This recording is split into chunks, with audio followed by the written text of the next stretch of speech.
स्वास्थ्य सेवाएं पूरी तरीके से उत्तर प्रदेश की खराब हो चुकी। ये पहली घटना नहीं है। समाजवादी पार्टी लगातार इस बात को उठाती रही है कि उत्तर प्रदेश की स्वास्थ्य सेवाएं बिल्कुल खत्म करनी है।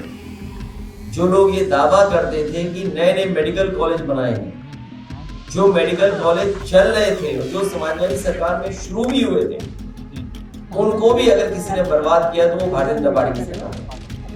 एक भी जिला अस्पताल इस सरकार ने नहीं ऐसा बनाया है जिसमें गरीब का इलाज हो सके।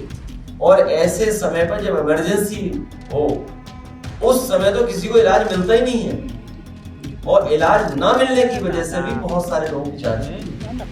जब स्वास्थ्य विभाग के मंत्री अपना पॉलिटिकल स्वास्थ्य कैसे बेहतर उसमें लगे रहेंगे तो विभाग को कौन देखेगा? वो अपना पॉलिटिकल स्वास्थ्य बेहतर करना चाहते हैं, वो पता नहीं कौन सी पॉलिटिकल विटामिन चाहते हैं, उसी के बाद वो स्वास्थ्य विभाग ठीक होगा। उत्तर प्रदेश में सियासत फिर से तेज हो गई है और इस बार वो बहुत गहराती जा रही है, क्योंकि 2024 के चुनाव के हालात तेजी से बदल रहे हैं। विपक्ष ताकतवर हो गया है, समाजवादी पार्टी की ताकत कई गुना बढ़ गई है, और वहीं उत्तर प्रदेश में बीजेपी के भीतर मतभेद, साजिश, राजनीति गहराती चली जा रही है। और ऐसा लगता है कि परिस्थितियां योगी आदित्यनाथ के खिलाफ हैं, लेकिन योगी आदित्यनाथ भी अपने खेल में माहिर होने के नाते, साजिश में माहिर होने के नाते इस खेल को और लंबा खींच रहे हैं।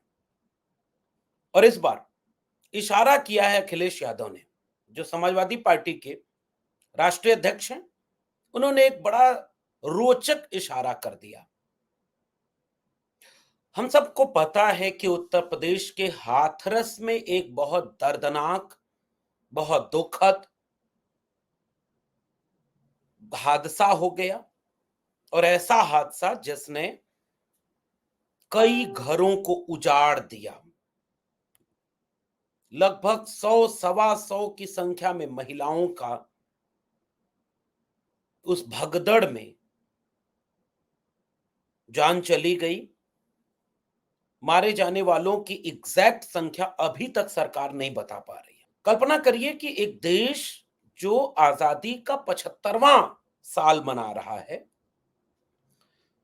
एक तरफ वो इसरो के जरिए चांद पर जा रहा है और गांव में भूत और पाखंड पाए जाते हैं। वो गरीबी और भूखमरी में बदहाल, अशिक्षित, चेतना से विहीन एक बहुत बड़ी आबादी लिया हुआ है देश। तो वो जो आबादी है जिसके घर में कोई बीमार है, घर में खाने को पूरा नहीं है, नौकरी बच्चों को मिल नहीं रही, शिक्षा चेतना वाले मिले नहीं, उनकी बदहाली, परेशानी दूर करने की जिम्मेदारी चुनी हुई सरकारों के ऊपर थी। जिसकी जेब में पैसा नहीं, उसके भी बच्चों को अच्छी शिक्षा और सजग और चेतना संपन्न मस्तिष्क मिले, ये लोकतांत्रिक देश में जिम्मेदारी सरकार की है। जिसकी जेब में पैसा नहीं, उसे अच्छा इलाज मिले। जब वो हॉस्पिटल जाएं तो इस बात से उन्हें इलाज न मिले कि उनकी जेब में पैसा है कि नहीं है, इस बात से इलाज मिले कि वो जिंदा नागरिक हैं कि नहीं इस देश के। लेकिन आप औकात, कोट अनकोट, आपकी जेब से तय होती है। इसलिए अमीरों की दुनिया अलग है साहब। वो भजन करें, भगवान के यहां जाएं, वो लड्डू गोपाल बीमार हैं उनको लेकर के रील्स बना लें, उनको खाना खिलाएं, वो सब कुछ जायज है। गरीब, कमजोर, दुखी, मजबूर अपनी बेबसी, अपनी लाचारी वो लेकर सरकार के पास जा नहीं पाता, क्योंकि नागरिक बोध की ट्रेनिंग इस देश ने दी नहीं अपने नागरिकों को कि तुम्हारे इस हाल का दोषी तुम नहीं हो, तुम्हारा पूर्व जन्म नहीं है, तुम्हारे कर्म नहीं है, निकम्मी सरकारें हैं जिनकी जिम्मेदारी है, क्योंकि वही सरकारें लाखों करोड़ों रुपए दे करके कुछ लोगों को दुनिया के अमीरतम आदमी बना रही है और तुम्हें गाजर मूली की तरह पशुवत जीवन जीने पर मजबूर कर रही है। ये चेतना तो मिली नहीं कि एक जन क्रांति हो। तो चेतना है नहीं कि वो सवाल पूछें किससे, वो दोषी अपने आप को मान लेते हैं। बीमारी, बदहाली, कंगाली, भुखमरी और चेतना है नहीं, तो वो सब किसी न किसी बाबा की शरण में चले जाते हैं और बाबाओं का अपना खेल है। तो जो अमीर लोगों के बाबा हैं, जो सत्ताधारी दलों के पक्ष में माहौल बनाते हैं, उन बाबाओं के यहाँ सब कुछ मिलेगा आपको, एकदम 3 स्टार, 4 स्टार, 5 स्टार। भले ही वो कितना पाखंड बनाए, भले ही झूठ, मजाक, उपहास करें वो बाबा, दिन रात इस देश के विज्ञान और तकनीकी का, सामान्य मानव बोध का उपहास करें, मजाक उड़ाएं, मस्खरी करें। कोई जंतर से ठीक कर दे रहा है, कोई मंत्र से ठीक कर दे रहा है, फिर हॉस्पिटल की जरूरत क्या है? सब कुछ तो बाबाओं के जरिए चल रहा है। हर धर्म में ऐसे पाखंडी लोग मिल भी जाएंगे। लेकिन आपको पता होना चाहिए कि देश में हॉस्पिटल की जरूरत होती है। इसलिए यह खबर बड़ी महत्वपूर्ण हुई कि हाथरस में जब भगदड़ मची और वहां के जिला अस्पताल में भाग करके लोग पहुंचाए गए, और याद रखिएगा वो निजी अस्पतालों में कम पहुंचाए जाते हैं, जिला अस्पताल, सरकारी अस्पताल में पहुंचाए जाते हैं। और आप तो सरकारी अस्पताल के नाम पर वोट तो देते नहीं, स्कूल के नाम पर वोट, सरकारी स्कूल, सरकारी शिक्षा के नाम पर वोट तो देते नहीं, पढ़ाई, कमाई, दवाई, सिंचाई पर आप वोट तो देते नहीं, तो सरकार आपको उसका कोई काम भी नहीं देती। जिसके लिए आप वोट देते हो, हिंदू, मुसलमान, ये वो, वही सब मिलता है। तो जब आप बीमार होगे कोरोना से लेकर आज तक, तो सरकारी अस्पताल में जाओगे, ये बात याद रखना।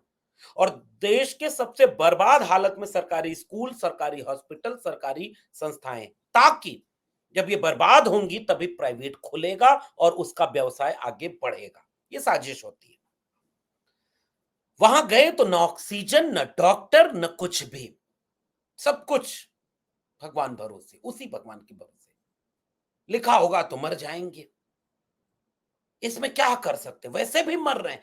जब जिंदगी इतनी पहाड़ लगने लगे कि मौत सहज हो जाए, तो एक जिंदा समाज को जरा इस पर विचार करना चाहिए कि वह अपने नागरिकों को क्या दे पाया है। यही अंधविश्वास, यही पाखंड। ये कबीर का देश है, मैं बार बार कह रहा हूं, ज्ञान और चेतना का देश है, मूर्खता और अंधविश्वास का देश नहीं है। नींबू मिर्चा टांगने से अगर नजर उतर जाती तो भारत दुनिया में सबसे ऊपर होता। हैप्पीनेस इंडेक्स से लेकर के अर्थव्यवस्था में नीचे गिरता जा रहा है। हम आगे तब बढ़ेंगे जब अच्छे स्कूल बनेंगे, अच्छे हॉस्पिटल बनेंगे, सड़कें बनी तो लोग दौड़ने लगे, स्कूल बने तो लोग पढ़ने लगे, थानों में पुलिस है तो आपके खिलाफ अगर कोई अन्याय है तो सुनवाई होगी, न्यायालय है तो कार्रवाई होगी। आपको ये सारी सिस्टम बना हुआ है तो आपको शिक्षा, रोजगार मिलेगा। किस्मत और इन सब चीजों से नहीं है, सीधा सीधा इसका ऑब्जेक्टिव फॉर्मूला है। इसलिए सरकारी अस्पताल है तो गरीब वहीं जाएगा, और अगर गरीब जाएगा तो क्या नए सरकारी अस्पताल बनाए जा रहे हैं? क्या उसमें ऑक्सीजन सिलेंडर हैं, डॉक्टर हैं, दवाइयां हैं? जितनी आबादी पर जितने डॉक्टर होने चाहिए उतने डॉक्टर हैं कि नहीं है? एक दुर्घटना जितनी सरकार की पोल खोल देती है कि गरीब, कमजोर, मजलूम अगर कहीं इकट्ठा हो गया तो वहां पुलिस प्रशासन की जिम्मेदारी नहीं है, भगदड़ हो जाए, मर जाए लोग। दो चार छोटा मोटा कोई अधिकारी सस्पेंड हो जाएगा, कुछ दिन बाद बहाल हो जाएगा। आम जनता के जान की कीमत क्या है? और अस्पताल अगर नहीं है तो अब होगा क्या? सरकार क्या कर रही है? ऐसे में अखिलेश यादव, उन्होंने एक बड़ा राजनीतिक सवाल कर दिया, टिप्पणी कर दी। जाने कौन सा ऑक्सीजन ढूंढ रहे हैं उत्तर प्रदेश के स्वास्थ्य मंत्री जो उत्तर प्रदेश के हैं, वो जाने कौन सी ऑक्सीजन ढूंढ रहे हैं। और इस तरह से उन्होंने सवाल कर दिया अखिलेश यादव ने कि यह सरकार अपनी साजिशों के बीच घिरी हुई है। रोज कोई न कोई इस सरकार में इधर साजिश कर रहा, उधर साजिश कर रहा, और एक मुख्यमंत्री और दो उप मुख्यमंत्री, और जिनमें से ब्रजेश पाठक उप मुख्यमंत्री भी हैं और स्वास्थ्य मंत्री भी हैं, और उसके लिए उनके ऊपर जिम्मेदारी बनती है। अखिलेश यादव आज लखनऊ में प्रेस कॉन्फ्रेंस कर रहे थे तो उन्होंने कहा कि यह सरकार का फेल्योर है, सरकार बताए उसने कितने हॉस्पिटल नए बनवाए, कितने मेडिकल कॉलेज नए खोले। और ये बात एक देश की जनता की होनी चाहिए। देखिए, आपसे भी एक बात मैं साझा करना चाहता हूं। अगर कोई मेडिकल कॉलेज पिछली सरकार ने खोल दिया था, तो आप उस कॉलेज को एकदम इसलिए उपेक्षित रखोगे क्योंकि वो सरकार कोई और थी। उसमें कोई सुविधा नहीं होगी, उसमें कोई डॉक्टर नहीं होंगे। अगर इमारत बनी हुई है तो उसका अच्छा इस्तेमाल नहीं होगा, उस इमारत को खोलोगे ही नहीं। जेपीएनआईसी लखनऊ में, एकदम लखनऊ के सेंटर में कबाड़ा बनी पड़ी है। और देश की जनता कभी इन नेताओं से यह सवाल नहीं करती कि भाई तुमने नहीं बनवाया, पिछली सरकार ने बनवा दिया, तो कम से कम हमारे इस्तेमाल तो होने दो। उसको हमारे पैसे से बनवाया गया है, जनता का पैसा लगा है। सड़कें भी तो वो एक्सप्रेसवे अखिलेश यादव ने बनवाया था, उसको भी बंद करवा दोगे क्या? मेट्रो अखिलेश यादव ने चलवाई थी, उसको बंद करवा। यमुना एक्सप्रेसवे आदरणीय मायावती जी ने बनवाया था, उसको भी बंद करवा दोगे? ऐसा ये रवैया कितना तंग दिली का है, कितना अदूरदर्शी राजनीति का है। लेकिन इस उत्तर प्रदेश में कई कई मेडिकल कॉलेज, हॉस्पिटल, कई इमारतें ऐसी हैं जो पिछली सरकार में बनाई गई थी, उपेक्षा के शिकार हैं। दोयम दर्जे की वहां चीजें होती हैं ताकि क्रेडिट कोई और न ले जाए। अरे भाई, आप काम करो, आप क्रेडिट ले जाओ। और दूसरा अगर काम करेगा तो क्रेडिट लेगा, आपके रोकने से बचेगा भी नहीं। इसलिए अखिलेश यादव ने यह सवाल आज दागा।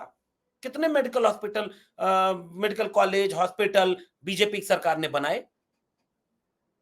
और यह चिंता इस देश के समाज की होनी चाहिए, आपकी होनी चाहिए। और अब वो राजनीतिक पहलू, जिसमें अखिलेश यादव ने यह टिप्पणी कर दी कि लगता है यहां के स्वास्थ्य मंत्री खुद ऑक्सीजन ढूंढ रहे हैं। कौन सा ऑक्सीजन, कौन सी दवाई चाहिए उनको? सत्ता की दवाई। उत्तर प्रदेश में सब तरफ ऐसा लगता है खुली तरवालें घूम रही हैं। योगी आदित्यनाथ ने पिछले दिनों यह तेवर दिखाया कि आज सबसे महत्वपूर्ण बात कि हम मोदी के बाद कौन? हम। तो जो वहां लोग थे उन्होंने कहा कि नहीं भाई, अब सबसे बड़ी चीज, सबसे बड़ी चीज कि वो सारा तेवर जो उन्होंने दिखा दिया कि मोदी के बाद मैं, तो दिल्ली उनसे नाराज हो गई। और जब दिल्ली नाराज हो गई तो दिल्ली उन पर हमलावर है, चुनाव बाद इनको निपटाएंगे। फिर इन्होंने यूपी वाले ने तैयारी कर ली, उसने आपको चुनाव में निपटाया और ठीक ठाक मदद की, क्योंकि बेईमानी उस तरह से उसने की नहीं जो अपने चुनाव में वो करेंगे। तो उप मुख्यमंत्रियों को इस काम पर लगाया गया कि भाई तुम लोग क्या कर रहे हो। इसलिए अखिलेश यादव आज जब ये इशारा कर रहे थे कि ये जो स्वास्थ्य मंत्री वो पता नहीं कौन सा ऑक्सीजन ढूंढ रहे हैं, वो सत्ता की कुर्सी का ऑक्सीजन ढूंढ रहे हैं। और उत्तर प्रदेश में रोज ये कवायद चल रही है कि कैसे कुर्सी बदले, कैसे मुख्यमंत्री बदले। अनुप्रिया पटेल चिट्ठी लिख देती हैं। अनुप्रिया पटेल चिट्ठी लिखकर कहती है केंद्र सरकार तो आरक्षण में बहुत अच्छा कर रही है, राज्य सरकार ठीक नहीं कर रही। संजय निषाद मीडिया में सार्वजनिक तौर पर बोल देते हैं कि आरक्षण को जो डील नहीं किया ढंग से, वो नुकसान उठाया, वो चला गया। बीजेपी सरकार को ये देखना होगा। और खुद उनके दोनों डिप्टी सीएम ब्रजेश पाठक और केशव प्रसाद मौर्य, हो सकता है इन दोनों के बीच होड़ चल रही हो, जो अखिलेश यादव ने बहुत राजनीतिक टिप्पणी करके पूरे उत्तर प्रदेश के माहौल को गर्मा दिया। आप आम जनता के स्वास्थ्य सुरक्षा का कोई ध्यान नहीं दे रहे और आप सबको अपनी अपनी कुर्सी की पड़ी है, अपनी कुर्सी का ऑक्सीजन ढूंढ रहे हैं। पता नहीं कहां जाना चाहते हैं, कौन सी चीज को खोजना चाह रहे हैं। और मुख्यमंत्री ज्यादा दिन वहां से बाहर नहीं निकलेंगे कि कोई उनकी कुर्सी ने कब्जा ले, दूसरे कहेगा कोई उनकी कुर्सी ने कब्जा ले। और उत्तर प्रदेश में कुर्सी लेके जैसा लग रहा है सब लोग भाग रहे हैं। मुख्यमंत्री शपथ ग्रहण के तुरंत बाद लखनऊ चले गए और दोनों उप मुख्यमंत्री दिल्ली ही बैठे रहे, कई दिन तक दिल्ली रहे। और बीजेपी की सरकार इन सब मामलों में कई स्तर पर बहुत ही निर्मम तरीके से फैसला लेती है। कभी चिट पकड़ा देती है, कभी कुर्सी से उतार देती है, कभी आंसू बहाते रहिए लोगों के बीच। और ये सब योगी आदित्यनाथ ने देखा था, उसी रास्ते वो भी चलते हैं। तो ये बीजेपी वाले मुख्यमंत्री कौन होगा, किसकी कुर्सी बचेगी, कौन उप मुख्यमंत्री रहेगा, कौन किसकी कुर्सी हथिया ले, इसी में लगे हुए हैं। और आम जनता के दर्द और दुख से शायद उन्हें कोई बहुत सरोकार नहीं बचा है। और ऐसे में उत्तर प्रदेश में समाजवादी पार्टी के नेता अखिलेश यादव का यह बयान उत्तर प्रदेश की राजनीति को फिर से गरमा चुका है, क्योंकि बीजेपी उत्तर प्रदेश में मुश्किल में घिरी है, क्योंकि एक मजबूत विपक्ष उत्तर प्रदेश में मिल गया और बीजेपी अंदर खाने इतनी साजिशों के शिकार हो रही है, जिसमें हर एक नेता के पीछे होड़ लगी है कि कौन योगी आदित्यनाथ को बदल दे। योगी आदित्यनाथ चाहते हैं कि हम उप मुख्यमंत्रियों को बदल दें। बहुत तरह के अंदर अंदर खेल चल रहे हैं और सब डिप्टी सीएम ये चाहते हैं कि सीएम वो बन जाए। बड़ा दिन हो गया उत्तर प्रदेश में उनकी जाति का कोई नहीं बना है मुख्यमंत्री। ऐसे ऐसे किस्से उत्तर प्रदेश के गलियारों में सुनाई दे रहे हैं। आप इन किस्सों के आगे क्या होता है ये देखना दिलचस्प होगा। आपका क्या मानना है नीचे कमेंट बॉक्स में जरूर बताइएगा। मैं डॉक्टर लक्ष्मण यादव किसी और विषय पर किसी और टिप्पणी के साथ फिर मिलूंगा। तब तक के लिए बहुत बहुत धन्यवाद।